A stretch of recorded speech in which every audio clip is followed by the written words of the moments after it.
The next part of the presentation, I want to walk through the market update and share with you what happened in the market last month. So every time we get together, we share a new market update, and we've got had great results for 2021. We finished the year in terms of number of units sold.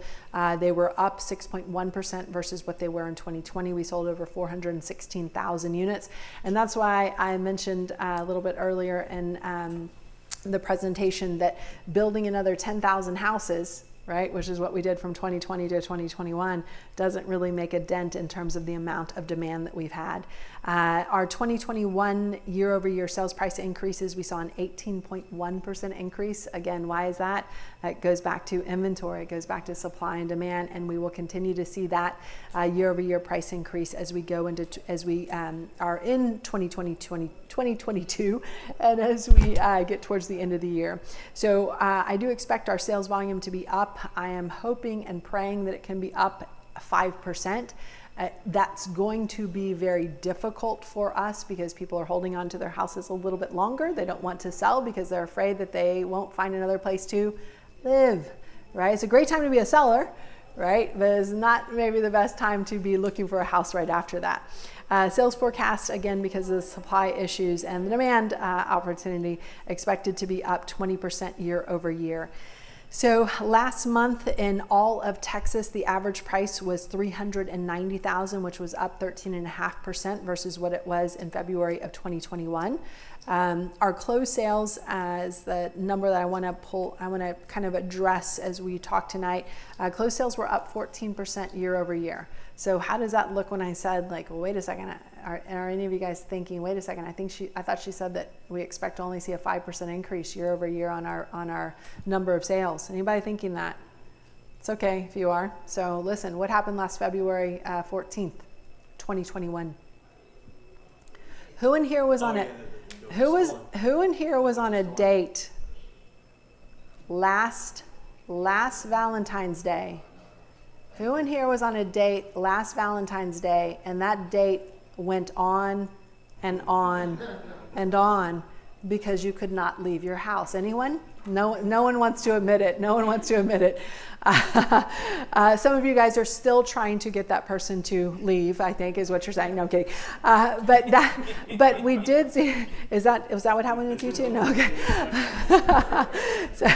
So that was the reason. So last February, we actually saw a small decrease in terms of year-over-year sales because for some areas, less or so in San Antonio, but more so, for example, in the Dallas and Austin markets, where basically the cities were shut down for well over a week. There in many cases weren't electricity, etc. So you think that slowed down the ability to close on a house. You think the plumbing repairs that resulted from that made some slowdowns as well. So don't look at the February 2022 numbers and say, winning, this is going to be the best 2022 ever. We're going to way surpass this 5% increase that she was talking about.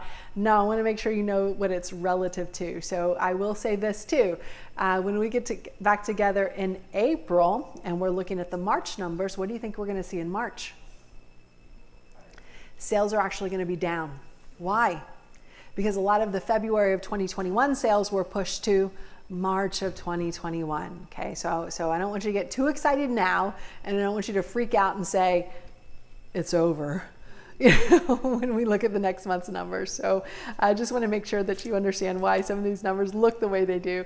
In Houston suffered as well. So that's why sales were up 23% year over year in Houston, February 2022 versus February 2021. That average price, $395,000, up 13.4%. The forecast for Houston is that the sales will be up in the 10 to 15% range, much higher than most of the other major metropolitan areas around the state, primarily because Houston actually has a little bit of inventory, not as much as Houston needs or any of the other cities need, but it does have a little bit more. Average price also expected to be up in the 15 to 20% range. For the Dallas and Fort Worth market, closed sales were up 7% February 2022 versus February 2021. Right now, the average sales price in Dallas is $430,000, up 13%, and the forecast for Dallas This full year forecast is that sales will be up somewhere between 1 to 3%. Dallas was actually Dallas and Fort Worth, the 54 county North Texas area, was actually the only large metropolitan area in Texas that had a decrease in sales 2021 versus 2020. It was only a 1% decrease, and remember that they're operating right now on 0.8 months of inventory, so I think we could all probably cut them a little bit of slack.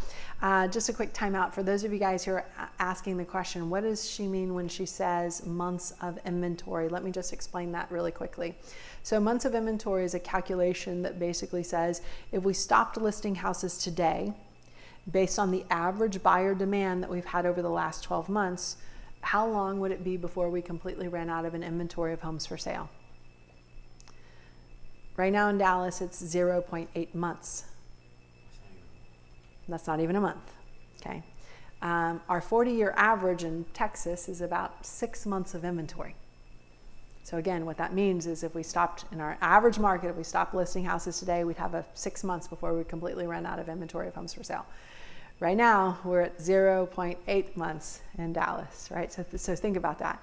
So is it impressive that they were only down 1% last year? I think the answer is yes. I want to make sure you have the right lenses on to be able to evaluate it. I want to make sure you guys have perspective as we go through. So I will be very impressed if Dallas is able to pull out a 1 to 3% increase in year-over-year sales as we finish 2022. But that average price will be up, and I expect it to be up in the 18 to 20% range also as a result of the inventory. For the Austin market, the closed sales were up 11.3% last month.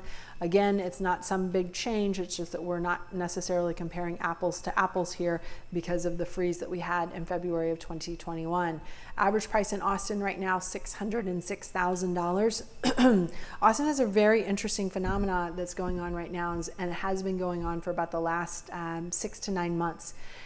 And that is, if you look at the closed sales, over 2,800 units, you looked at your pending sales, almost 3,000 units, and you look at your total active listings, 1,200 units.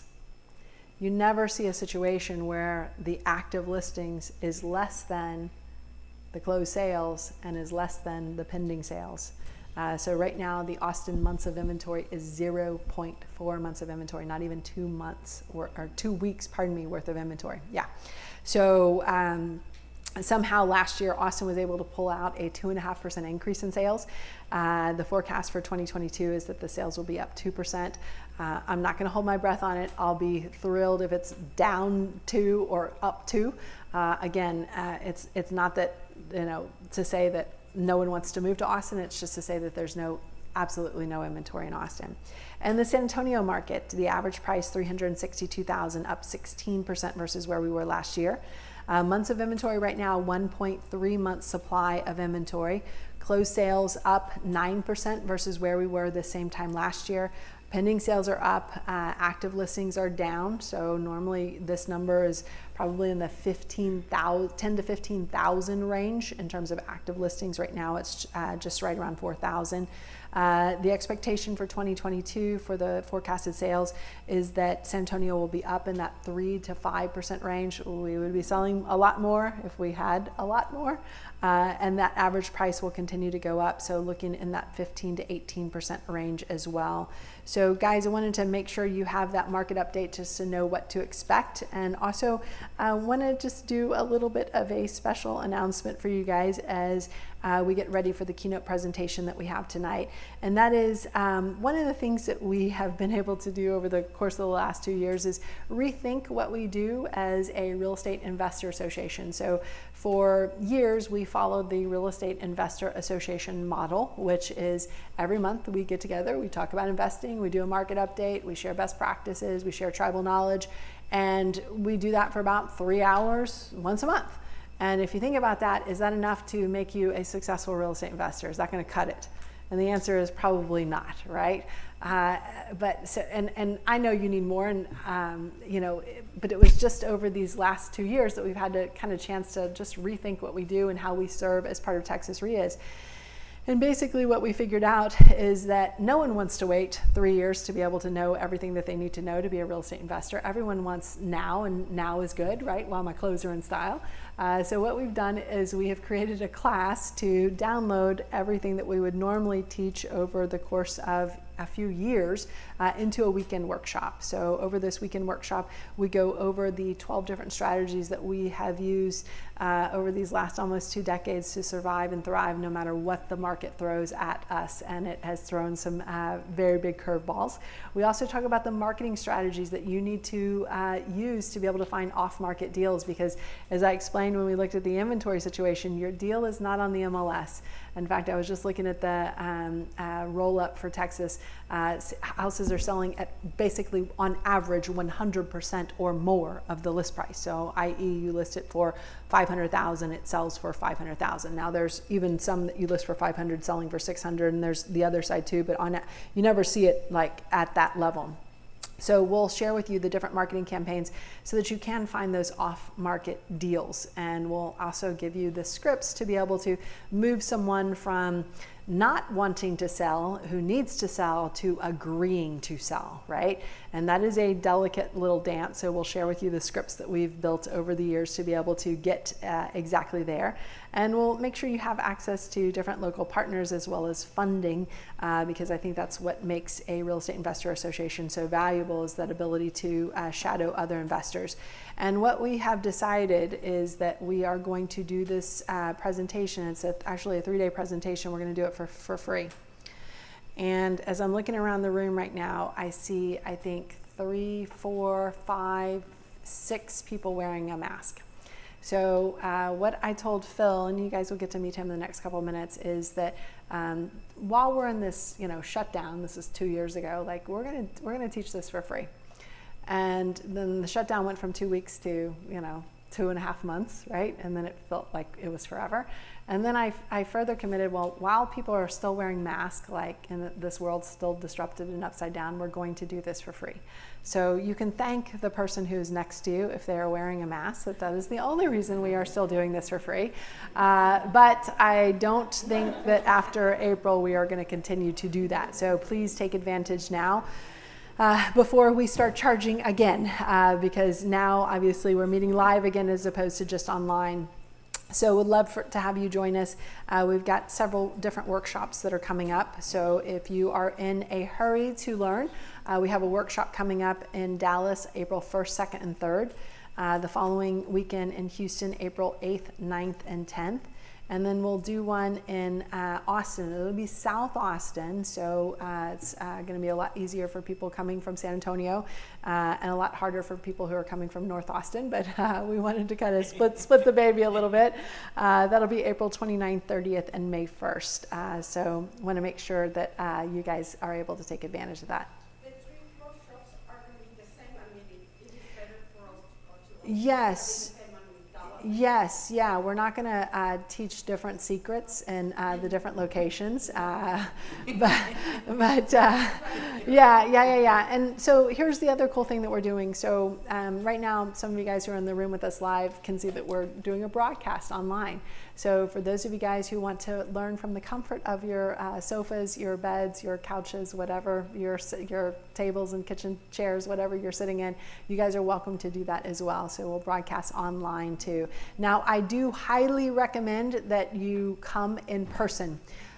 Because here's what I've found, the people who don't come in person, they get distracted. It's the dog, it's the kid, and I mean, I'm speaking from my own personal experience here, okay?